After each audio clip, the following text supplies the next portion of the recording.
All right, I'll host it then. And we're live. Hello, ladies and gentlemen. Welcome back to Inside Movies Galore. I'm your host, David Stargy, but, well, normally I am, but here I'm going to pass the mic over to Katie for another exciting episode. Hit it.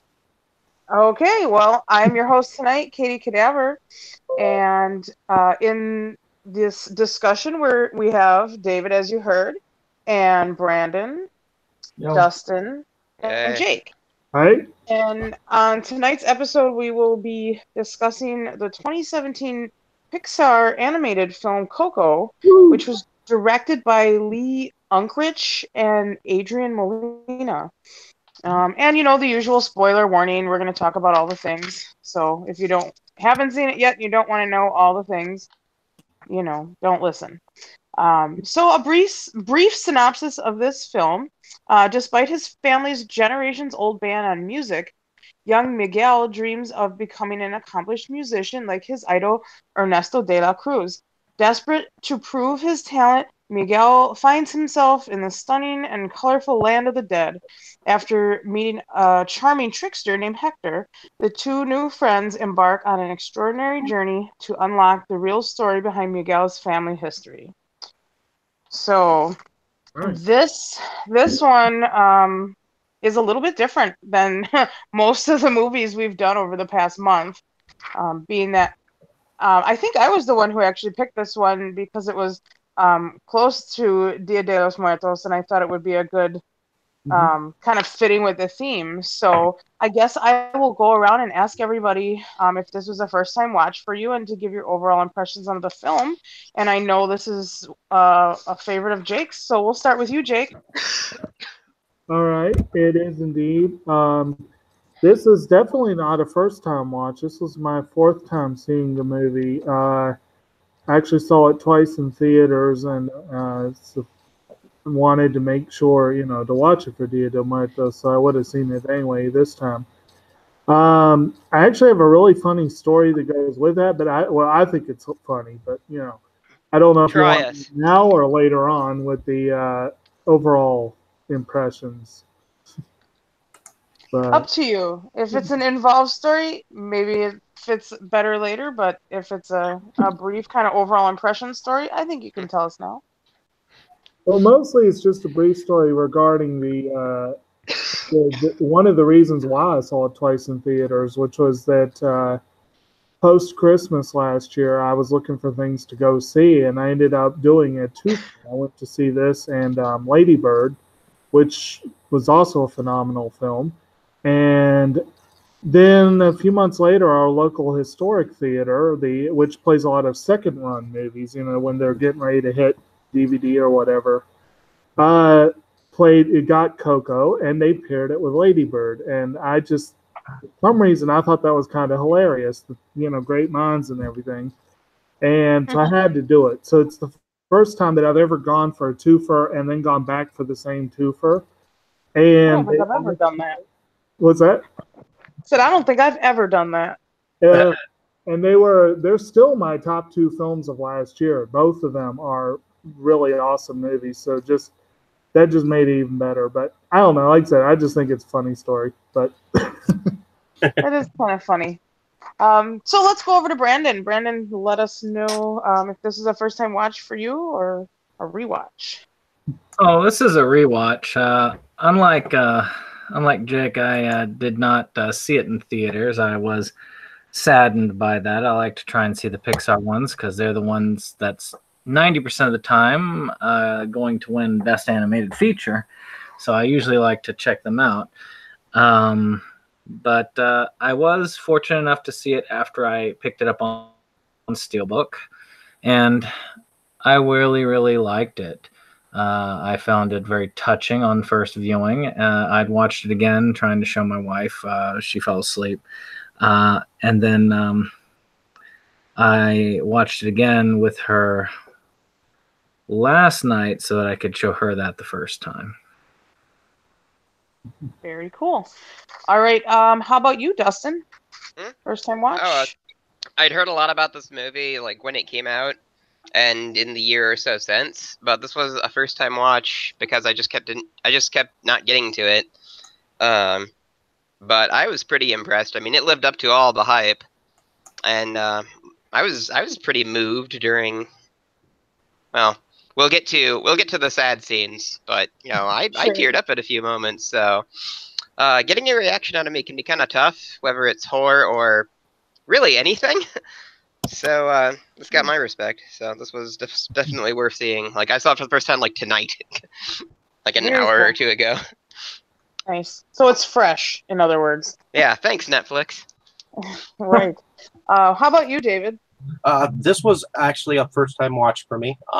It takes me a while to get to the animated films because, as many of you well know, I don't often go to the theater.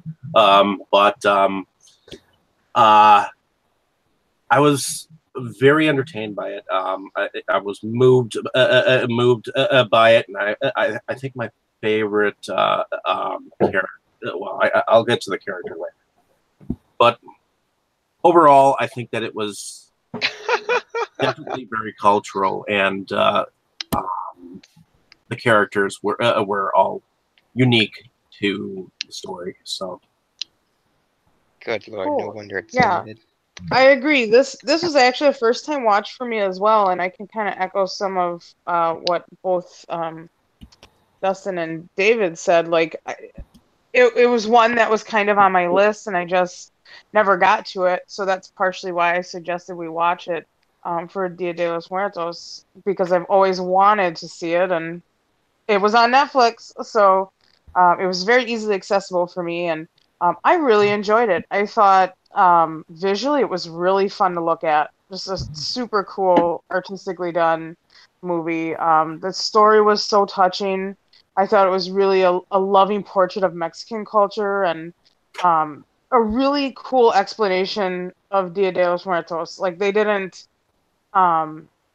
make the holiday seem weird or strange. Like it was very, very well portrayed, I thought. And I just through the whole movie, I couldn't help but think like if I was a kid watching this, that would have been such a comfort to me. Especially as a child who would have lost a loved one, I think that's such a good movie especially for a kid. Like it really frames death in a way that I think is easily digestible for anybody, but especially for kids. And just, the cultural references overall, I thought were really authentic and well done. Like the art they used and even the Mexican slang and, all those little bits that really made it seem authentic, despite the fact that it was being made by, a big studio that's probably run by a bunch of white guys. So, yeah, overall, I was definitely entertained by this film.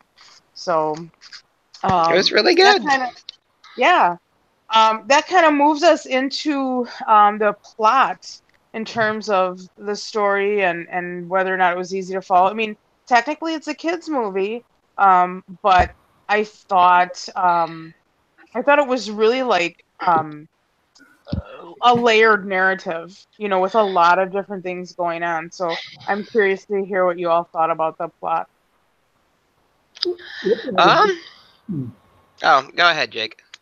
Well, I was just going to say real quick, as far as the kids movie label, I'm kind of one that likes to speak up for animation whenever, and I don't consider the Pixar films kids films; they're family films because they really do try to. They work for everybody, yeah. That's fair. Yeah, that's fair. Yeah. But anyway. But definitely a movie kids can watch. Oh yes, definitely. Oh yeah, it was pretty easy to follow, and like you were never really confused. I mean, I saw a couple things coming, and like, well, I ended up being right, but it was not quite in the way that I thought it would happen. So at least there was some element of surprise. And again, like when the content is good enough, like I don't care. I mean, when it's something like, I think one of the things that I hated the most about like The Exorcist was because like I could see like each thing coming, and it just was, I was not having a good time anyway. So it was kind of like, of course they did that. You know, or maybe Force Awakens is a better example. But with this one, it's like, oh, I bet so and so is going to happen. Oh yeah, I was right. Oh, so what? We're having fun. Yeah. Well, the thing that I like about this film is that it shows some like I said, the culture. What I meant when I said that is you see all these photographs that are mounted on an altar for like all the people that have been dead in a little boy's family. Okay, and you don't really realize exactly what they do that for until the boy ends up being like kind of in the world in between,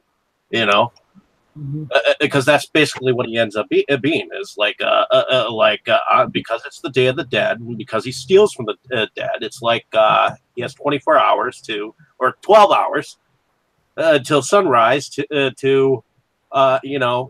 get the blessings of his ancestors and come back. Yeah. So I like the concept behind that. The fact that they put the photos up to remember the people who have passed on. And this is culturally accurate in terms of Dia de los Muertos, putting the photos on the ofrenda and all of the things that you see in the movie is very accurate to how Mexicans celebrate this holiday. So, yeah, absolutely. That's, I think, one of the best pieces of this film, that it is so culturally accurate. Well, there is one thing. There's another Dia de Muertos film that actually came before this one that I made a point to watch as well for the holiday, which was Book of Life. And Book of Life does have some elements that seem to contradict elements of Coco, and that's because both films did tweak things to make them more movie-oriented. Apparently, I mean, in Book of Life, you have a whole separate The Land of the Forgotten, which would not exist by the rules set forth in Coco. And it's my understanding that that is more accurate, but it's still, from a thematic standpoint, the idea of the second death or whatever is really great thematically. And most of the other elements, I read they did a lot of on-site research. I believe Adrian Molina had some family connections that helped him understand some of these things. So they did a lot of homework, and it shows, and that's really cool. Absolutely. Yeah, I would agree with that.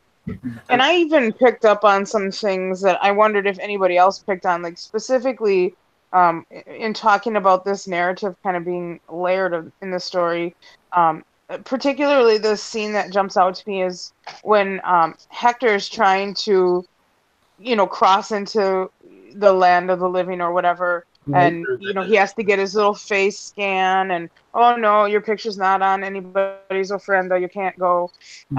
It's sort of echoed to me like Border Patrol and, you don't have the right papers to get across the border and he tries to go anyway and they hold him back. And, I just felt like they did a really creative job of kind of mimicking current events, right? Along with this sort of Dia de los Muertos story. Did anyone? Yeah, and it was like you couldn't even walk on the bridge too, like if your thing wasn't good. So it wasn't just you're being held back by like the bureaucracy. Like there was a reason that you couldn't actually go. I was struck the first time I saw it. It actually made me chuckle how they portrayed the bureaucracy of this realm. Like how even in the afterlife, you still have the lines and the archaic equipment and all that stuff. Anyone feel like that that train station looking? I saw Beetlejuice like 2 weeks ago, so feeling it. Did anyone feel like that train station thing that they had to pass through to get through to the other side kind of felt like Grand Central Station a little bit? A little bit, yeah. And just to go back, I couldn't quite get my word in on it. Earlier on, I wanted to also put my agreement with Dustin on his take on the overall plot, which was I had felt it was overall predictable. But at the same time, as things came, it still hit me with feelings, even though I knew it was coming. And that, to me, is something above and beyond. Mm-hmm. So I wanted to make sure that I got that out before we went too far off. No, yeah, I agree with that too. I definitely saw some of these things coming and it felt kind of predictable, but still didn't stop me from having a reaction to it. I mean, it wasn't that predictable either. I mean, it was like, oh, I wonder if so and so is. Oh, okay, yeah. Like it wasn't like. Well, in terms of like the twist or whatever, I guess. I'll tell you one thing. you After know. seeing this movie, I want to spirit. Well, I mean, there were still twists that I didn't see coming. It was like, oh, like I had several like moments where I just shouted, "Oh shit!" Especially, I think the first one was during that backstory. It's like he was the greatest singer ever until that bell fell. Yeah. And like you see the bell like start to fall, and I think I actually shouted out loud, "Oh shit!" Wham! That was actually notable because that was the first on-screen death in any Pixar film. And then they did it again with Hector later. And it was like death was very much a part of the film, and that's not usually a thing with Pixar. Well, and I feel like this is a really good segue into our talking about characters, because that character that gets crushed by the bell, that Ernesto de la Cruz, I did a little research, and it seems to be like he's kind of modeled, again, where they're doing this, layered narrative. He's modeled after Pedro Infante Cruz, who's one of the greatest actors of the golden age of Mexican cinema. Seems like that was kind of what they were going for. Okay. So I thought that was kind of interesting in terms of the characters, like, again, bringing some of that authentic Mexican culture into this film. So they somewhat based that character on a real life person. Correct. And of course, Frida Kahlo is. Yes, she's mentioned several times. And you had some other cameos too. That wrestler that showed up, and some other. Supposedly, there's a lot of them sprinkled in that are like deep cuts if you really know the culture. But yeah, right. Well, one of the characters that I wanted to mention was the spirit dog.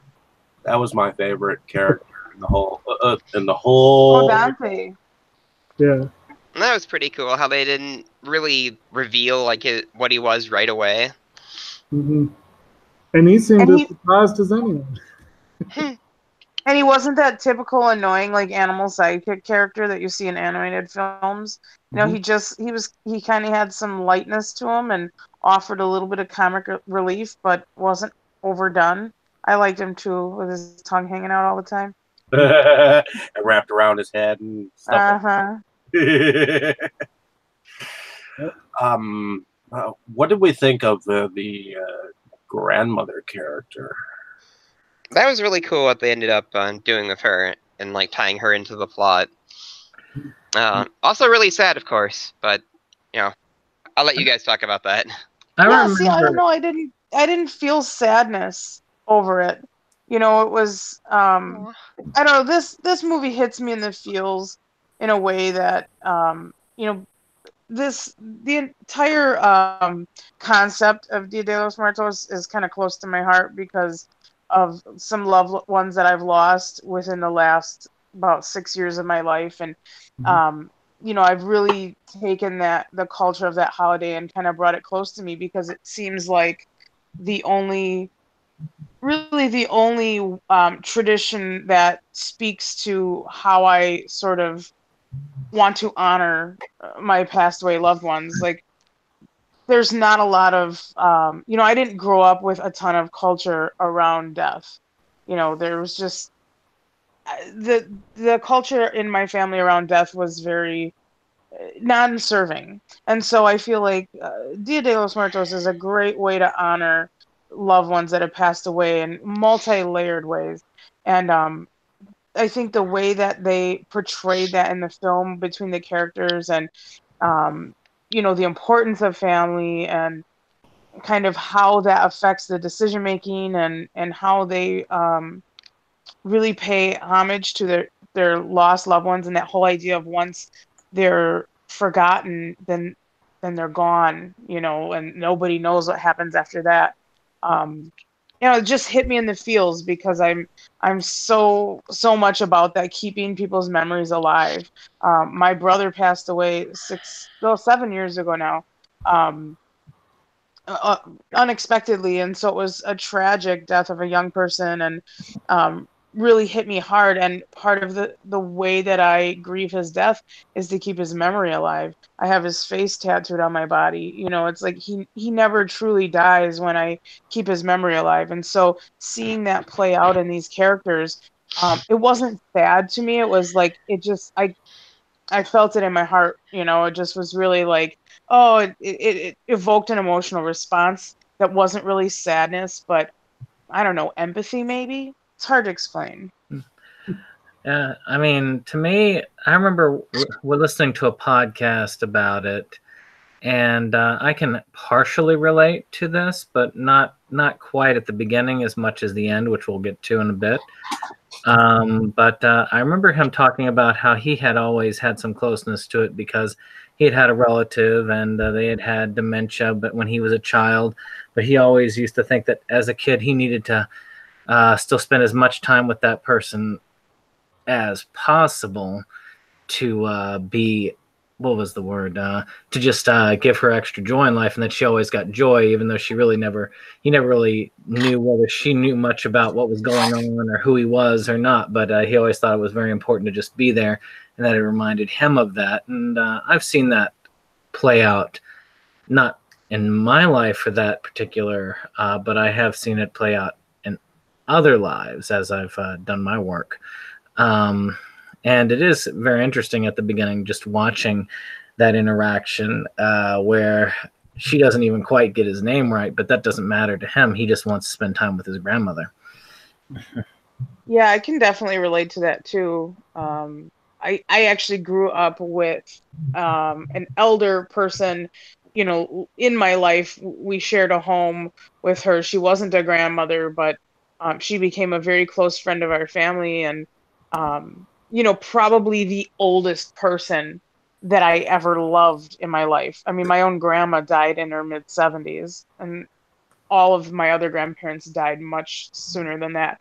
And so, this woman that I was very close friends with until she died at 96 years old. Like my entire life she was old, and just that idea of, being there and sharing your bits of life with that person, with your elders. I don't know, there's something special about it that, again, is really hard for me to explain, but I feel like they painted that picture for us here with the way that Miguel um, interacts with his mama Coco, and how they build that relationship, even though, like you said, she can't really even talk about, or whatever she does talk about is off the wall or whatever. um just really endears us to that bond between those characters, I think. I as well can relate to the grandmother relationship with Miguel's character. For the first 10 years of my life, I lived in a duplex right upstairs from my mother's mother. So I would be able to run down and talk to her all the time. She almost became like a best friend. And now that she's got like early signs of dementia, it's like, she doesn't really remember me, but I remember the moments where I can clearly remember being able to go either right downstairs or right next door, and that kind of thing. So I can relate to the being able to tell. Although this grandmother seemed to be non-responsive, but I think she was deep down really listening. Mm-hmm. It seems like it's a pretty relatable narrative for a lot of people. It definitely works for this story. And some of the secondary characters, I don't know if anybody has anything special to say about them.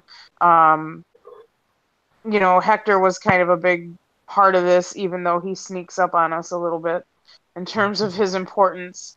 But I didn't see that coming. Not really. So. Yeah, I liked that. I mean, I saw it coming like right before they reveal who Well, he I saw it really coming at the is. very beginning. But I saw the whole De La Cruz thing coming from the beginning. That was going to Yeah. be, that was pretty blatant. But then the I knew whole he twist of it was. actually being Hector. I knew he was like there was something. I knew there was something like up with him. I just didn't know exactly what. And I was actually kind of astonished when they reveal it's like, wow, he killed that guy and stole his lungs. Holy crap! Yeah, he turned out to be a really bad guy. He was like ultra fucking dark. It was like, Mhm. geez. Like, I know we're getting a little ahead of ourselves, but like at the end, like when, like he's exposed and crushed by a bell again. I was kind of disappointed we didn't get like another scene later, showing like where he went.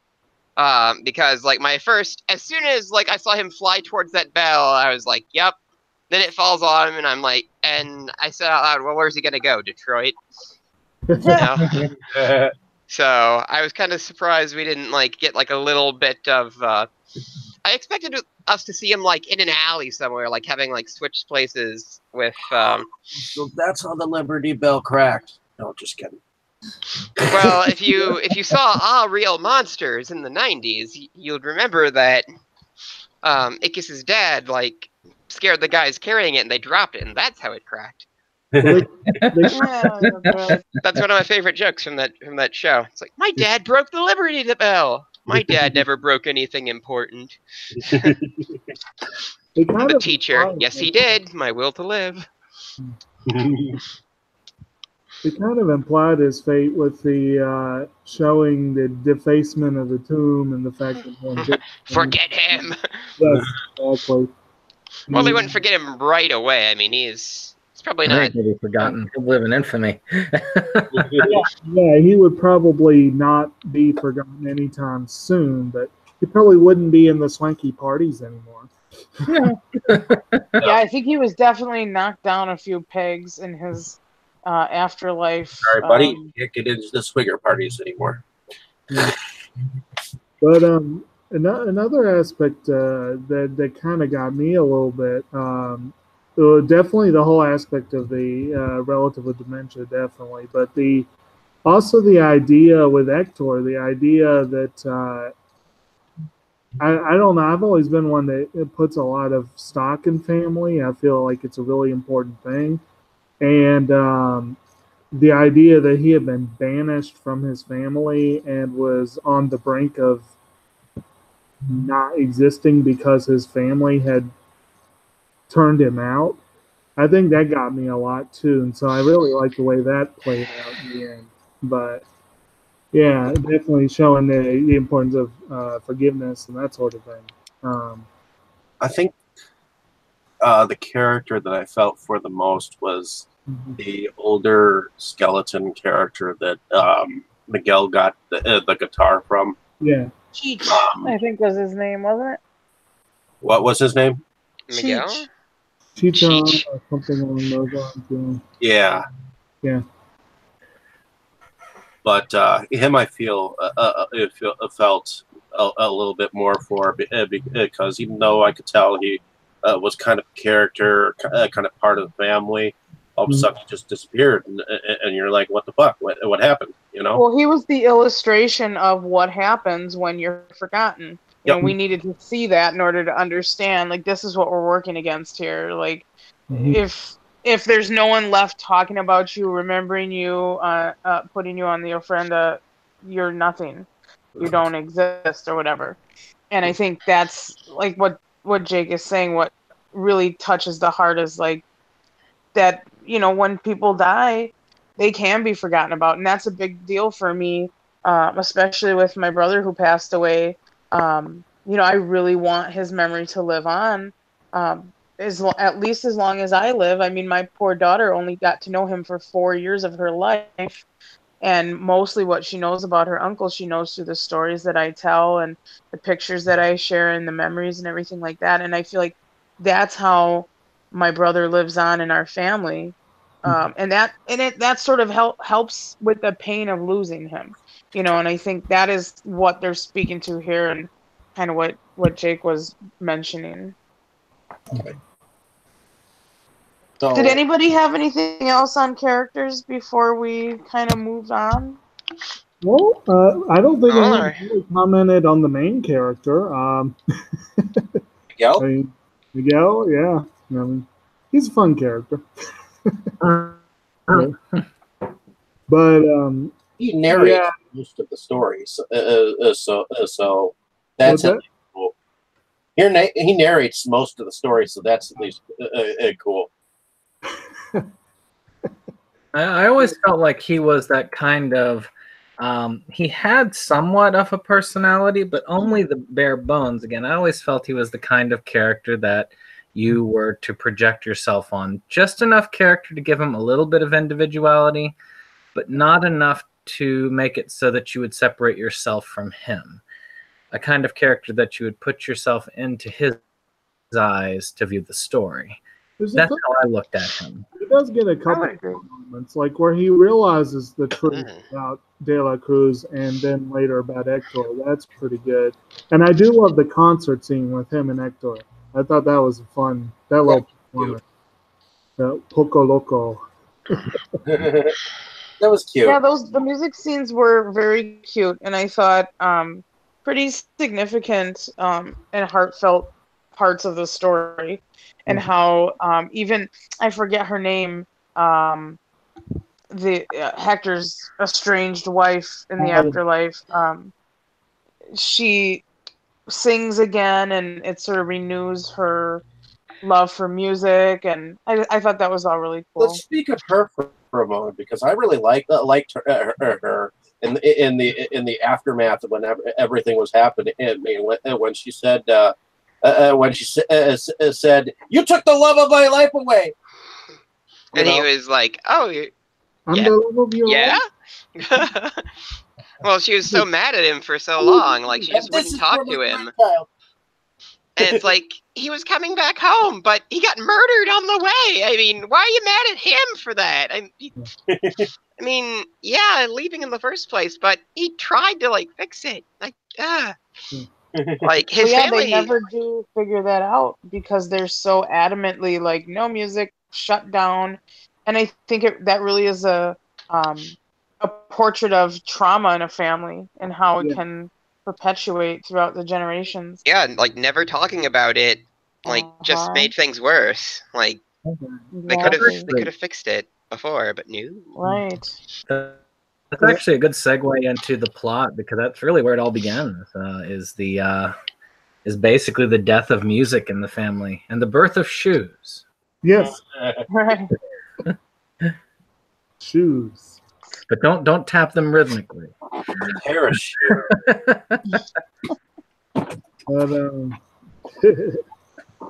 But Did anybody find anything special about the music in the film? The music was overall? awesome. yeah, Like- I think "Remember Me" was very well used in the film, and like I said, Un Poco was fun. And are you guys at all familiar with the song that she does sing, that the great grandmother sings? And the finale. La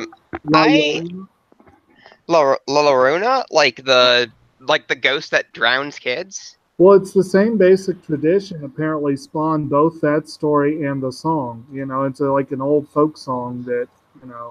So I just thought that was a very interesting choice because it has those kind of creepy overtones to it. But yeah. But doesn't that translate like the weeping?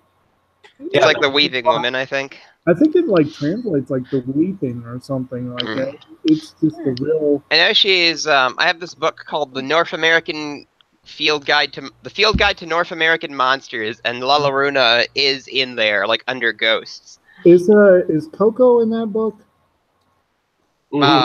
Almost certainly not. Well, no, because there is a Mexican folk legend of a ghost creature called Coco that actually factors into Stephen King's new book, The Outsider. I'll go. I'm gonna go get it off the shelf. I'll be right back. Stand by, folks, as we get an answer to that question. In the meantime, I don't know. I thought the music was, like I said, pretty heartfelt and significant for the story. and I thought it worked well. I liked it. I still say the film. I think it balanced well with the world of the afterlife and the. And I think actually, if I'm not mistaken, some of the people who created like some of the music for Frozen, I think, did at least one of the songs in this one. Yeah, the two who inflicted "Let It Go" on the world did write "Remember Me." Is it? Yeah. Is almost every one of these pop mixes of the big songs a disappointment in comparison to the original format of how it was meant to be sung? Oh, probably. I would say that's probably accurate. Okay, so Coco isn't in this, but I did find Lalaruna's page. Like, it's weird. Mine is an old library copy, and it actually has a missing page, which happens to be the Lalaruna page. So what I did a long time ago was I checked it out from the library and made a copy of the missing page. So I'm just reading this as a loose page in the book. Okay. Lalaruna, the Weeping Woman. Population size 1. Range and habitat, any body of water in the southwest. Behavior. Lalaruna is an undead woman cursed to spend eternity weeping and wandering the shores of rivers looking for children to drown. I'm just looking at the music composer behind behind this film, and he's been actually a lot of composing. Michael Giacchino. He'll be composing the music for the new Spider-Man: Far From Home. Yeah. He composed the music for that new film Bad Times at the El Royale. The Fall of Spider-Man: Homecoming. Brief Star Wars stories, Star Trek Beyond. Brief aside, in Dead by Daylight, Remember Me is Freddy Krueger's best perk, and so whenever you guys are talking about the song, like, I'm just thinking of, like, that. So it's kind of a weird disconnect we've got going on here. It all comes full circle eventually, doesn't it? Remember Me, and I just see, like, Freddy's claw, and it's like, what? Oh, right, the song. Yes. It's certainly better than the other Freddy-related thing. So somebody shared... So I was recently temp banned from Facebook for spicy political posting, and somebody else shared this thing. It's like, so I got banned from Facebook for sharing these, and they're just like different. They're like 4 posters of different like Nightmare on Elm Street themed porn parodies, and the tagline for one of them. I'm not going to repeat it here because it was really upsetting. But it's like 1, 2 Freddy's. Guess where this goes? And it's like, no, why? Every time, like it. We are really getting off track now. That's part of the fun of this show. That's true. We go from family movies to Freddy porn. I don't know. That kind of ties in somehow, I'm sure. Well, to bring it slightly back, I think we were just talking about the composer in the film, and I do think Michael Giacchino got robbed of an Oscar nod for that, because the score is excellent. It's really good. Does complement the songs well. It is. It does. Yes, as well as the film itself, of course. This movie was also robbed for a production design nod because it's gorgeous, and they. Oh, for sure. It is pretty. It's very vivid, yes. But it's not as pretty as Real Player One. I haven't seen that one, but I still need to see that. It's probably my favorite animated movie that I've seen in a long time in terms of visuals, and I think my other favorite animated film that I really enjoyed visually was WALL-E. Oh, that was an excellent. That's a good pick. Strange Magic was pretty. Pixar usually brings their A game when it comes to the visuals, and they do get better every year because of the advances in the field and whatnot. But yeah, That was a big pulse. And again, what you said before, like the detail. No, okay. What's up? Every time you hear me like make that sound, that's me remembering that tagline. I'm sorry.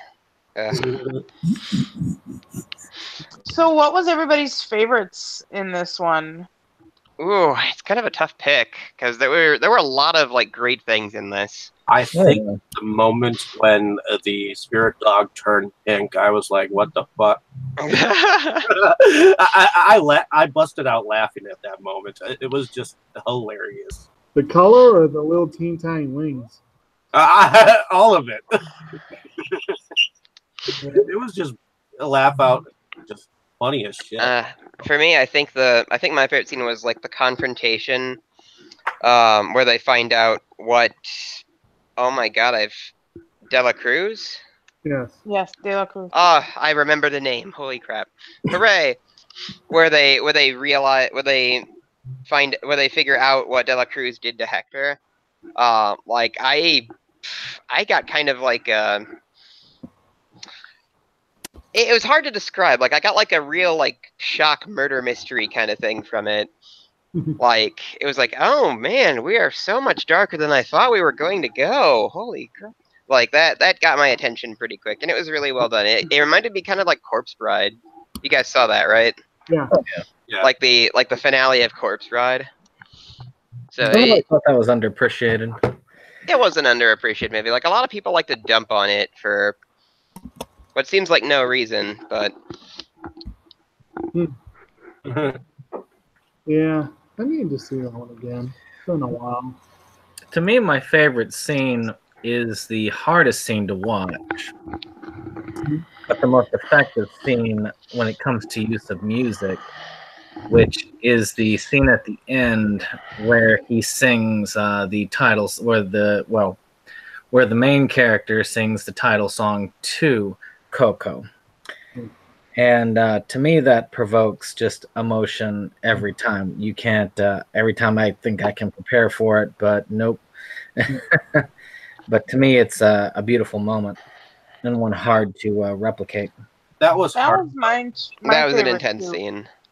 And that's why it was my favorite, because it's pretty rare that an animated film will get me to have like tears rolling down my face. But that worked pretty well, and I think anything that evokes emotion that well, I don't know, that it deserves something. So a nod as a favorite from me, in terms of favorite scenes, that was probably it. But I had a lot of other little favorites throughout the film. All the little Mexican references, I really enjoyed those. And of course the visuals. I mean, it was just so pretty to look at, really fun to watch. And I really enjoyed the visuals in the Land of the Dead and how everything just looked and how bright and colorful it was. It was very cool. And just the overall concept, I mean, it's hard to say like, my favorite thing was the concept of the film, but I'm just glad they made a movie about this subject matter. Yeah, agreed. It was really. I mean, I know we touched on it earlier, but I don't get to see a whole lot of things from like different cultures, or at least things that are done particularly interesting. Like I saw Waking Ned Divine a while ago, and that's kind of closer to like American culture, but it still had a lot of you had to be there kind of jokes. So what this was, there's not a whole lot of Mexican culture that I'm aware of, so this was really nice on that additional level of, I get to kind of learn something too. Because I mean, I remember I took Spanish in high school. I remember a bit about the holiday, but not a lot. And so that was an extra source of appreciation, plus like all the art and the backgrounds, like it all worked And to how sell they it. use the art to tell the story too. I mean, they tell this really intricate story by using a lot of Mexican art and Mexican culture in general. Like, what about that? What about that moment where he had been taken by Henrique or no? It was taken by his father, which he didn't know was his father at the time, to that place where the dress rehearsal was supposed to be. Mhm. and he ran into that woman who was preparing for her. The art Yeah. piece. Yeah, And I was like, "Yep, that's how theater is, I guess." Like I thought that was a great parody of like pretentious, overly self-important art. pomegranate.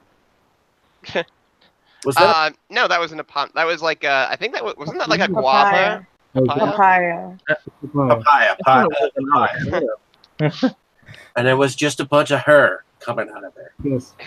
And they're all me.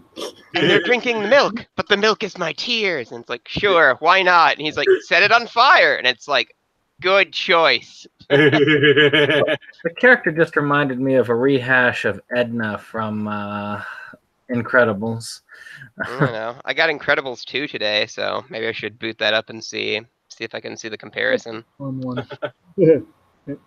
But yeah, I've always been rather fascinated myself with Dia de Muerte, and I was introduced probably in high school Spanish, but I've always been intrigued by the concept, and again, both this one and the Book of Life, I thoroughly enjoyed them partly for that reason. Just and I always like to see stuff that really delves into other cultures and just kind of sit there and let it wash in, whatever. The bread's kind of flavorless. That's my only gripe. Which one? The bread's kind of flavorless. I just wanted to put this out there that the composer was also behind the music of the Muppet Wizard of Oz. Solid credentials there. Yeah, he's done a lot of stuff. What's up? I was just going to ask if anybody had any additional items of note. One of the things I noted was that this is the highest grossing film of all time in Mexico. Yeah. I wonder why. Tells us something. Yeah, I think it tells us something about how culturally accurate this is. And yet, unfortunately, it was weak here. The film got really a weak push, I thought, in terms of promotion and everything. I felt like it came and went in theaters with people like, oh, there's a Pixar film out. And since it's come out in the library, it's been consistent. I mean, people check this one out a lot. They love it. But when it was in theaters, a lot of people didn't even realize there was a Pixar film out. And part of that was because Disney shot themselves in the foot big time with this one. First, they had that Frozen short, 22-minute Frozen short. People thought I heard about that. I heard about that, yeah. People thought they went to the wrong movie. And they had actually yanked it from the theater before I got to see it. So I still haven't seen that short. But a lot of people were like, and it's inappropriate to put a Frozen short in front of a Coco film. Because it's such garbage from what I heard. It was a long movie. Done. It's a long movie too. I mean, I'm not movie. signing up for Suspiria here. I mean, I expect a few, previews for some future films, but I'm not going to sit through a 30-minute short, people. I would do it if there was, if there was warning. I will admit, if they didn't tell people it's a long short, that's, people's patience is not going to, usual Pixar shorts, 6 minutes, 5 minutes? You can easily sit through that. They mix it up. Well, yeah, their short films are on 2 volumes. Come on. The other thing that Disney did, 3. I don't know if you guys came across this, but I think this hurt the film too here. Did y'all hear what Disney tried to do with the film before it was officially called Coco? What? They were going to call it Dia de los Muertos, and they were trying to trademark that phrase. Because and you can imagine the blowback was not very positive for that. It's like Gene Simmons trying to trademark the devil horns. Get out of here. Actually, like that. I think that they really blew it with the shorts. Yeah. Because they had 2 feature films come out that year. They had Cars 3 and Coco. Yeah. There's a Cars 3? Yeah. Cars 3 So God is dead. Perfect to put that Frozen short in front of. Cars 3 is better than Cars 2. And the Academy Award winning short, which went in front of Cars 3, would have been perfect in front of Coco. Yeah. They should have turned them around. Yeah. And that would have worked. I'd have made the case that we didn't need a Cars 2. Or possibly not even a Cars 1, to be honest. Most I people would would say not that. have disagreed with you on that terribly. Let's fight. No, like I said, I would not disagree. And this may have also been kind of a weird thing for as far as the box office. It's kind of weird that the film about Dia de Muerto came out at the end of November. You know, that is kind of weird. You'd think they'd bring it out, right around maybe like a week or two before. I'm gonna confess, I don't quite remember when it's supposed to be myself. It's Dia de los Muertos is held on November 1st and 2nd. The 1st is the day you celebrate the lost children, and the 2nd is the day you celebrate the lost adults. Damn it! Totally missed it. That's why Disney did it. They couldn't say, well, nope, and no one can say that phrase anymore because it's ours. Well, if we can't have it, we're not going to debut the film during it, obviously. And that sounds like something Disney would do. It's like trademarking Happy Birthday or whatever, which apparently they did do, or some bullshit. I don't know.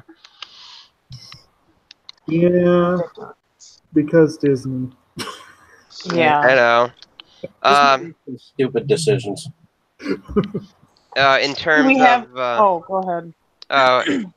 I guess more along characters. What do you guys think of the frightening griffin spirit beast that the ancestors had? We were talking about the whatever. I don't know if it actually had a name. No, I forget what they're called. The names of the spirit creatures. Yeah, the one. Yeah, particular name that they have in the culture, and I can't remember what it is. I personally like the spirit monkey.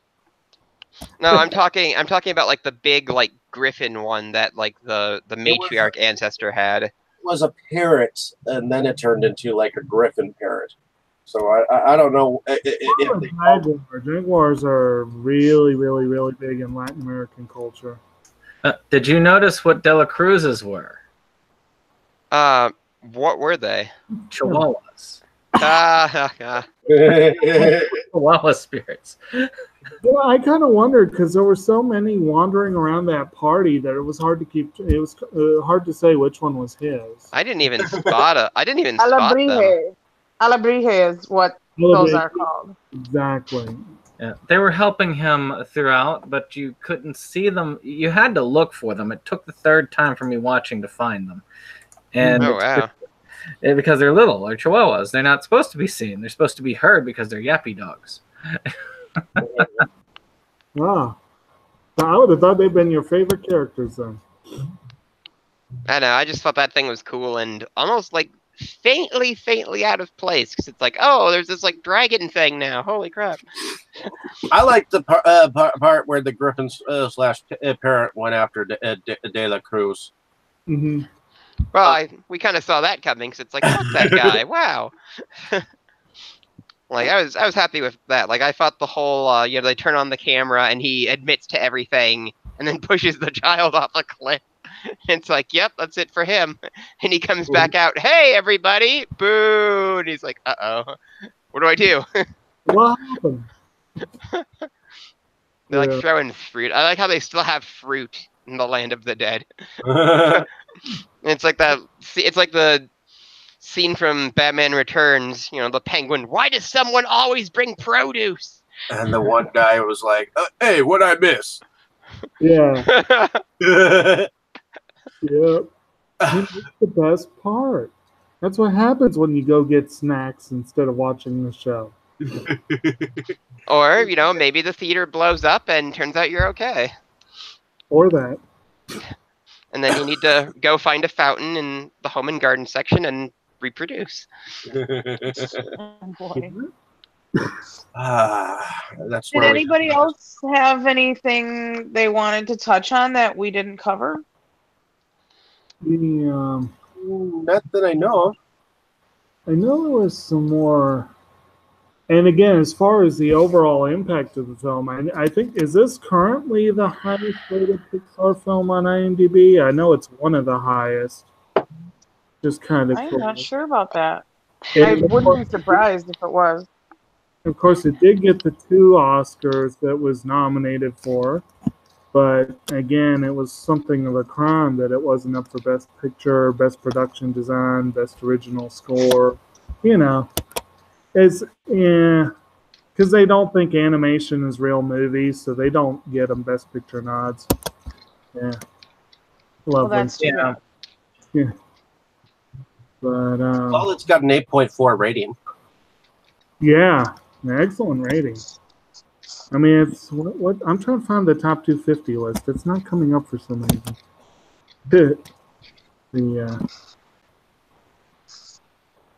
All right.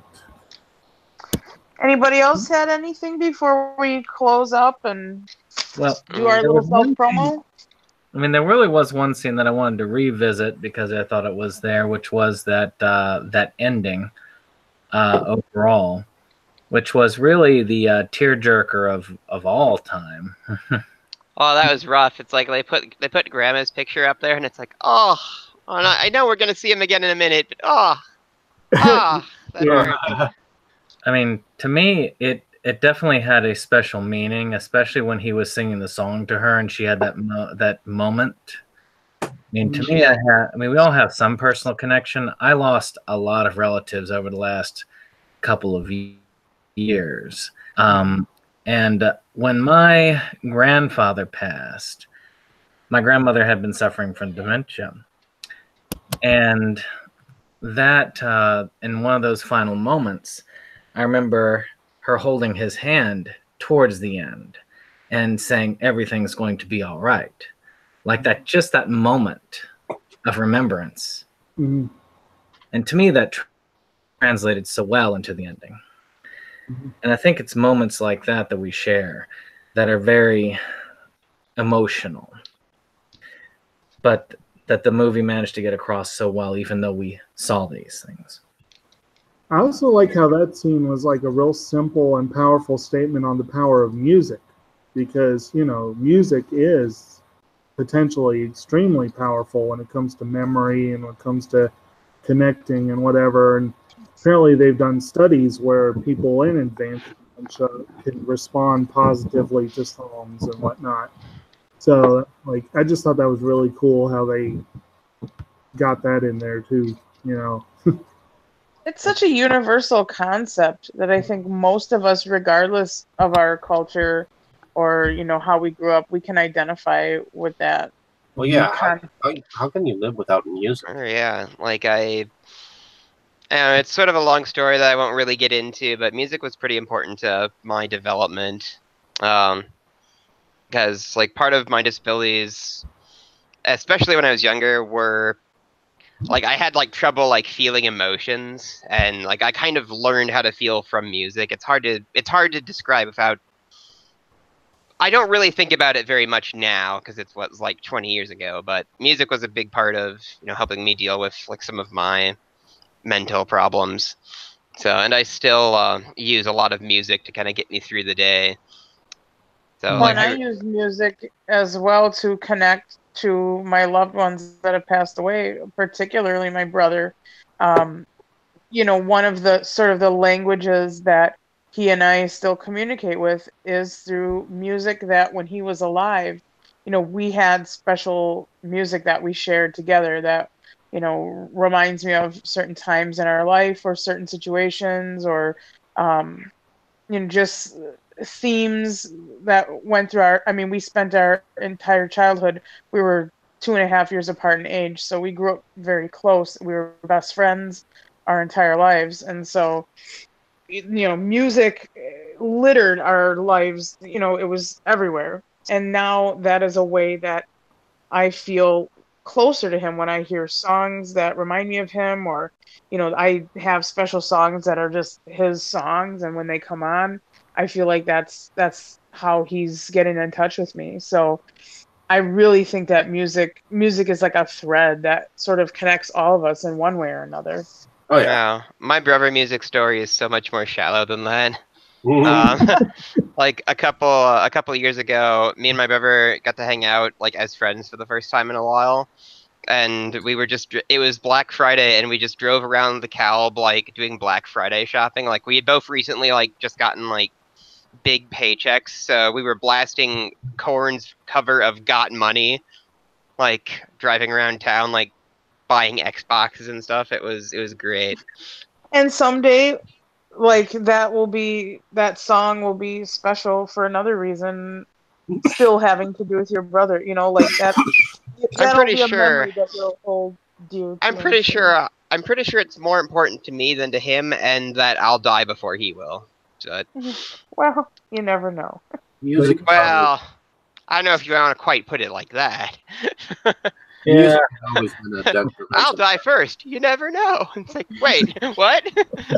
Hey, I didn't think I would outlive my little brother, but I did. So. Oh. Yeah. Well. Yeah, you just never know. Now I feel like a jerk for bringing it up.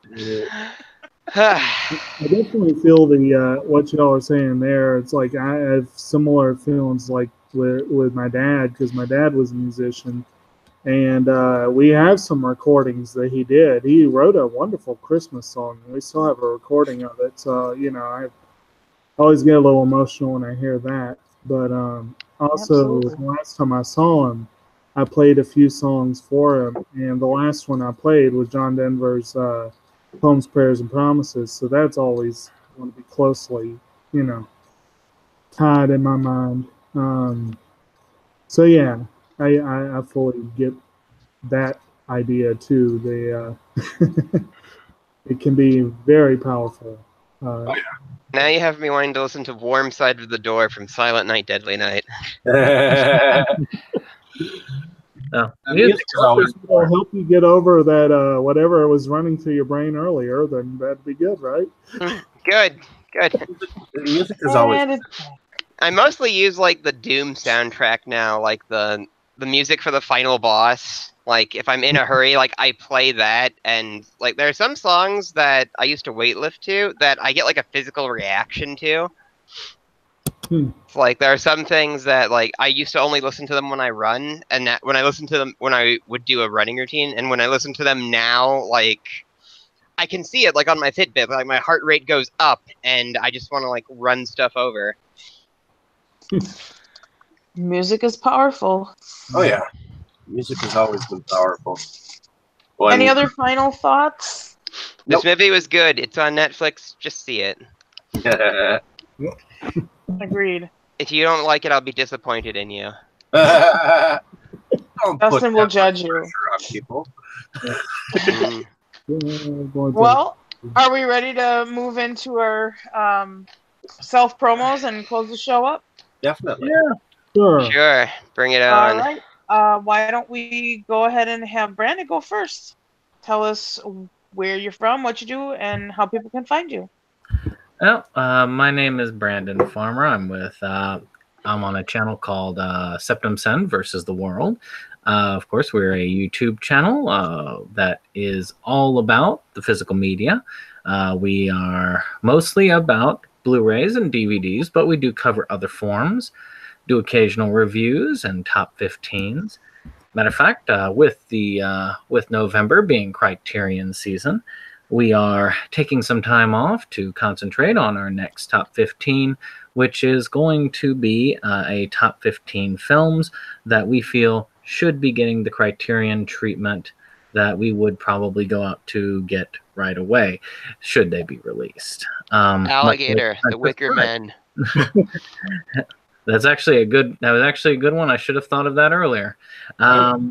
But with that being said, we also do corroborations with Movies Galore. I occasionally do reviews for the channel, and we're hoping to get at least one cooperative meeting sometime in the future where we discuss the Mermaid Scar and Mermaid Saga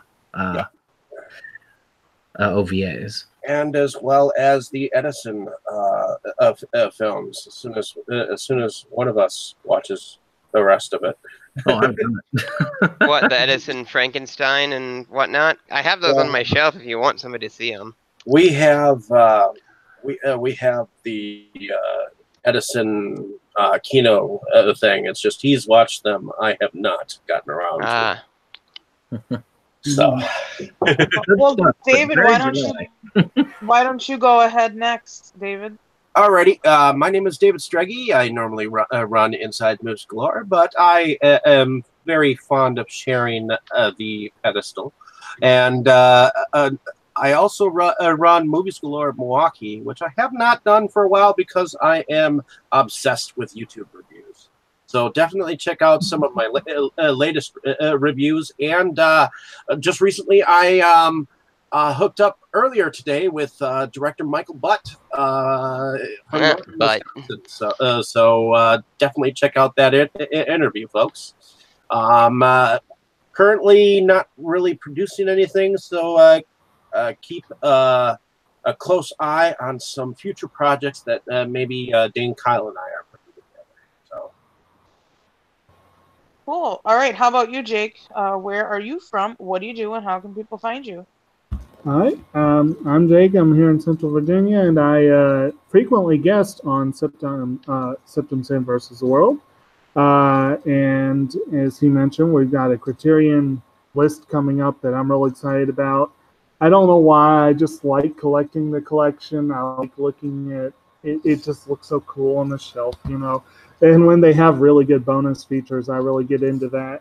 And I actually have launched into a project that I'll be putting on the channel very, very, very slowly because it will take a long time. But I finally edited the first film last week, and it will be up soon, I hope, Septum. I'm doing a series of reviews of Criterion films where I'll be reviewing the whole package, the bonus features as well as the films. And the first one I did was one that we did here on Inside Movies Galore a few weeks back, The Lure. So that's going to be coming up soon, and that'll be a lot of fun, I think. And then after that, I have my own channel, Kotobuki Jake. I have not been good about updating, but I hope to be better about it in the future. And in the meantime, I just guest on this channel, obviously, and look forward to hopefully finally doing that Mermaid Scar discussion. And I guess that'll do for now. Excellent. All right, Dustin, where are you from? What do you do, and how can people find you? Well, I live here in Milwaukee. I'm a grad student during the day, and also during the day I collect anything related to horror I can get my hands on. I have an Instagram for my collection at DHRHunter, and my channel, The Crypt of Horrors, which is also my Twitter handle now, is looking to be kind of a all-in-one for just different horror content, like mostly like collecting unboxings, and I eventually want to have reviews and interviews. I just keep having to. I have my first interviewee like lined up. We just keep having to like reschedule. Like either I mess up and have to reschedule, or like he gets busy and has to reschedule. So we're just playing like email tag now. But eventually that'll be up. I have a couple videos kind of ready to go. I just need to get off my butt and edit them. And I think I might try to do one tonight where I break down the ridiculousness that was Election Day sales, which turns out that was only a thing at one place I went to. Kind of sad. Like I left my house for 50% off used Blu-rays if you bring your I voted sticker. And I came home with a Nintendo Switch and like $100 worth of vinyl. Like, I don't know how this happened. I look forward to seeing that review of Election Day sales. And I am Katie Cadaver here from Milwaukee, Wisconsin as well. And I'm a body positive horror artist and alternative model. And you can find me on Patreon and on Instagram at 3RDEYE0PEN. I'm also going to be exercising my makeup art skills coming up on November 17th at the Days of the Dead Makeup Effects Challenge. That's happening as part of the Days of the Dead Horror Convention at the Schaumburg Marriott. So I'm really excited and a little bit nervous about that. So if you happen to be at Days of the Dead, come and see me at the Makeup Effects Challenge. I will be competing with 3 other contestants for some neat prizes. And speaking of makeup art, I am the official makeup artist for the horror punk band Ratbat Spider. And you can listen to them at ratbatspider.bandcamp.com. I'm also a Dead Girl for Dead Girl's Dark Coffin Classics horror TV show. You can watch episodes at vimeo.com/ddcc. I also perform and produce for Grindhouse Tees Burlesque Productions. You can find us on Facebook.com. And we just had our last scheduled show of the year this past Saturday, but you can see me one more time. I'm going to be doing a one-off performance at the Midwest Massacre show this coming Saturday, November 10th. That's at Club Anything down on like 5th and National. And the Dead Morticians, Primal Enemy, and Sinister Fate are going to be playing that show. And there's going to be burlesque and sideshow acts by myself and Jezebel. So the show starts at 9. Come down and see us. Some fun post-Halloween screams going on at Club Anything. I also am an editor for Movies Galore of Milwaukee, and I've been busy here at Inside Movies Galore working on podcast stuff, and I think we have Wicker Man lined up for next week. Is that right, Dustin? Thinking Wicker Man. I think we can probably do Wicker Man as long as I can get my stupid import to play. Apparently, software to play Blu-rays on a computer is very difficult to come by. Like, you have to be a master hacker to get VLC to do it. If not, wow. I'll convert my extended copy for anyone else. So. I mean, I have the movie. I just want to see all the extras that are on my expensive import. Well, hopefully that's what we're doing. And also, I'm a Tromette with Trauma Entertainment. Don't want to forget about my lovely Trauma family. You can see all the good Trauma stuff at trauma.com. And that's it for my self-promo. And I think we're going to do Wicker Man next week, so stay tuned for that. Please remember to like us. Yes, Dustin's birthday. Please remember to like us on Facebook, subscribe to the YouTube channel, and share us with your friends. Yeah. Everyone say good night. Good night. Good night.